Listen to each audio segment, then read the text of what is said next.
औक्षण म्हणजे दिव्याच्या प्रकाशाच्या साहाय्याने कार्यरत असलेल्या या विश्वातील देवतांच्या लहरीच्या आगमनाच्या क्षणाचे स्वागत करावे आणि तो क्षण लक्षात घेऊन त्या लहरींचा आश्रय घ्यावा। नमस्कार सर्वांना, मी प्रांजली। या व्हिडिओमध्ये मी तुमच्यासोबत रक्षाबंधनाच्या दिवशी भावाला ओवाळण्याची योग्य पद्धत तर शेअर करणारच आहे, पण त्याचबरोबर जिथे 99% महिला चूक करतात ते म्हणजे सुपारीने किंवा अंगठीने ओवाळताना किती वेळा क्लॉकवाईज आणि किती वेळा अँटी क्लॉकवाईज म्हणजे किती वेळा सुलट्या पद्धतीने ओवाळायचं आणि किती वेळा उलट्या पद्धतीने ओवाळायचं याच्यामध्ये जम्बलिंग करतात। आणि बऱ्याच जणांना हेही माहित नसतं की सुपारी किंवा अंगठीने ओवाळताना एक वेळा अँटी क्लॉकवाईज सुद्धा ओवाळायचं असतं, तर ते बरेच जण ओवाळत नाहीत। त्यामुळे ओवाळण्याची जी तुमची पद्धत आहे, औक्षण करण्याची जी तुमची पद्धत आहे ती कुठेतरी चुकते।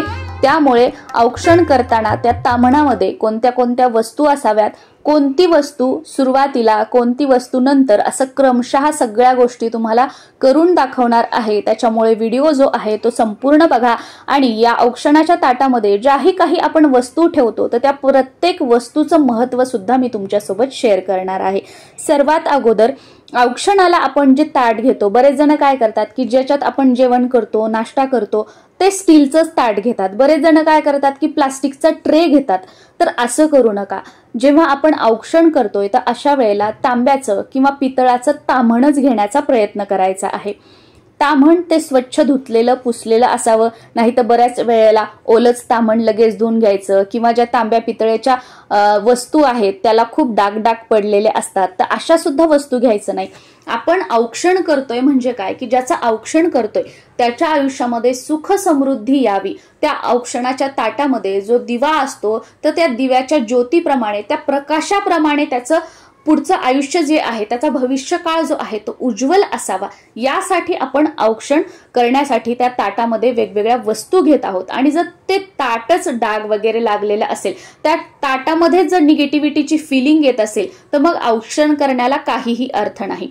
आणि सर्वात महत्त्वाचं, जेव्हा आपण औक्षण करतोय तर ज्याचं आपण औक्षण करणार आहोत त्या व्यक्तीने सुद्धा आणि जी व्यक्ती औक्षण करणारी आहे त्या व्यक्तीने सुद्धा नवीन स्वच्छ धुतलेले कपडे जे आहेत ते घालायचे आहेत। नाही तर चला घरातली घरातच औक्षण करायचं आहे म्हणून गाऊनवर औक्षण करा किंवा जे रोजचेच कपडे आहेत त्याच्यावर औक्षण करा, असं करू नका।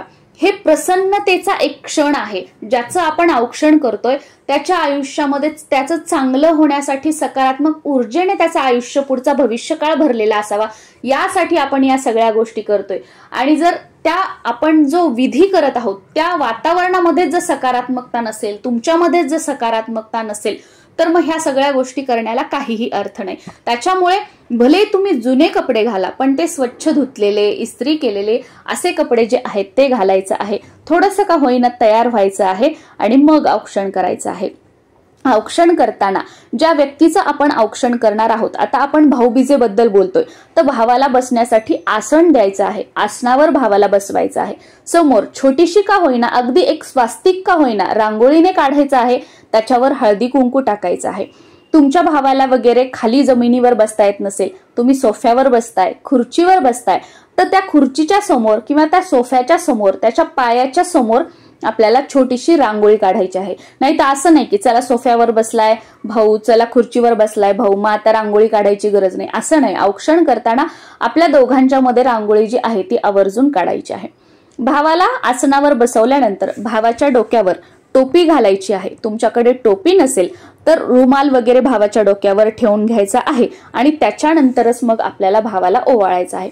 जेव्हा आपण भावाचं औक्षण करतोय तर त्यावेळेला आपल्या देवघरातील जो दिवा असतो तो लावलेला असावा, नाही तर देवघरामध्ये अंधार आणि तुम्ही घरात भावाला औक्षण करताय, हे पूर्णपणे चुकीचं आहे। दिवसभरात तुम्ही कधीही औक्षण करा, पण त्यावेळेला देवघरासमोर दिवा लावलेला असावा।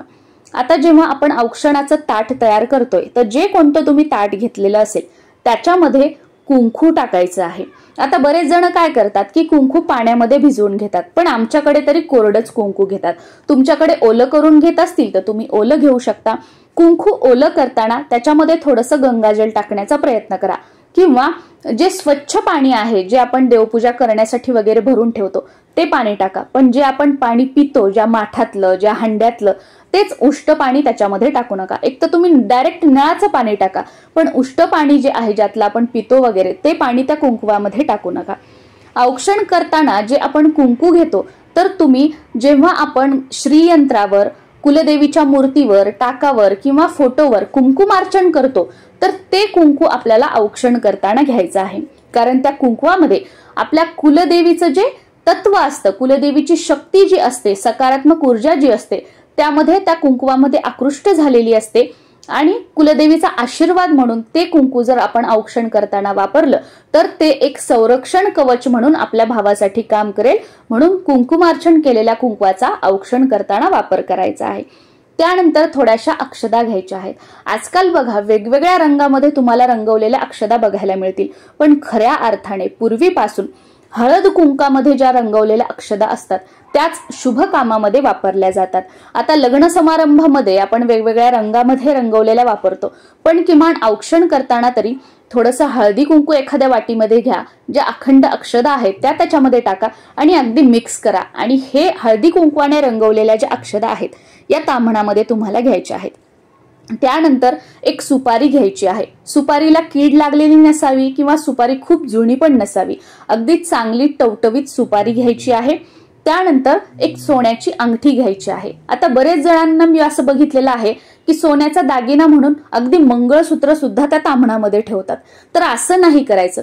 भले तुमच्याकडे सोन्याची अंगठी नसेल, दुसरं काही असेल, कानातलं असेल, अगदी सोन्याची एखादी तार असेल किंवा काहीतरी असेल, असं घ्या. पण मंगळसूत्र जे आहे ते ताम्हणामध्ये ओवाळण्यासाठी ठेवू नका, कारण त्याच्यामध्ये काळे मणी सुद्धा असतात. एखादा सोन्याचा मणी का असेना, पण सोन्याचा मणी किंवा सोन्याची अंगठी वगैरे प्युअर सोन्याचं जे काही असतं, तर ते आपल्याला ठेवायचं आहे. त्यानंतर ओवाळून झाल्यानंतर भावाचं तोंड गोड करण्यासाठी साखर, खडी साखर, पेढा वगैरे काहीतरी गोड वस्तू तुम्हाला ठेवायची आहे. आणि सर्वात महत्वाचं, एक निरांजन तुम्हाला या ताम्हणामध्ये ठेवायचं आहे. या निरांजनामध्ये जे कोणतं देवाला दिवा लावण्यासाठी तुम्ही तेल वापरता, ते तेल घ्यायचं आहे आणि 2 लांब वाती एकत्र जोडून घ्यायच्या, एकत्र हातावर चोळून घ्यायच्या, 2 वाती एक करायच्या आणि त्या जोडवाती ज्या आहेत त्या यात निरांजनामध्ये ठेवायच्या आहेत.